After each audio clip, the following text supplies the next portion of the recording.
이제 떠나간 님들 늘려 떠나간 타자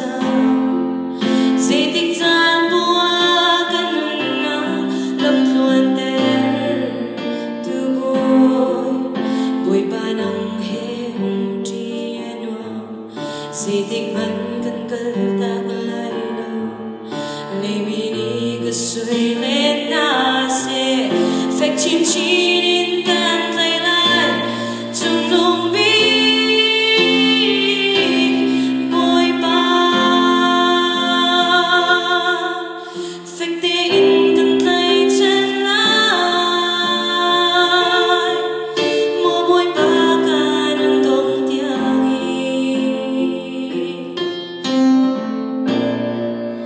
đi lên lệ thì chia chẳng mai sẽ được truy lô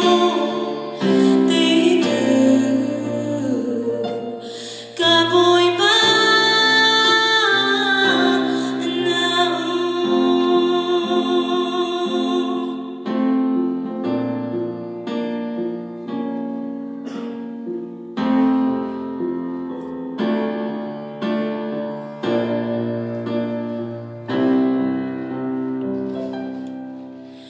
이제 떠나간 님들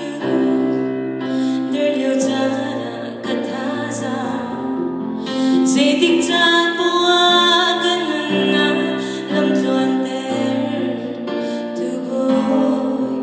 bồi ba nắng hè tri noa sẽ thích vẫn cần cần ta lại đâu lấy mini cứ xuôi lên na sẽ phách chim chi đến tan tay lại trong lòng biết bồi ba phách tin cần tay chân lại mua bồi ba cả nâng đông tiếng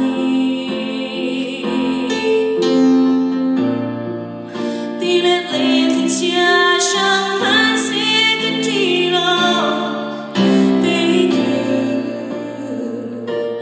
cả bồi ba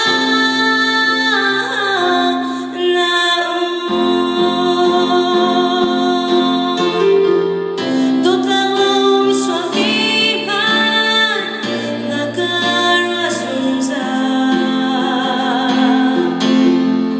sẽ tu biết xóa không hẳn đi lo một niềm tin là cơn âu cẩn thận trở lại trong lòng biết bồi ba phách tin cần tay chân lại mua bồi ba cả nâng đông tiếng đi lên lệ thì chia chẳng mai sẽ được truy lô cả bồi ba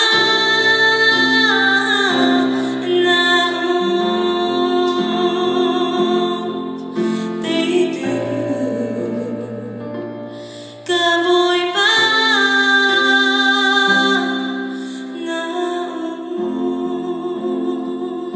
bồi ba đi xuống ba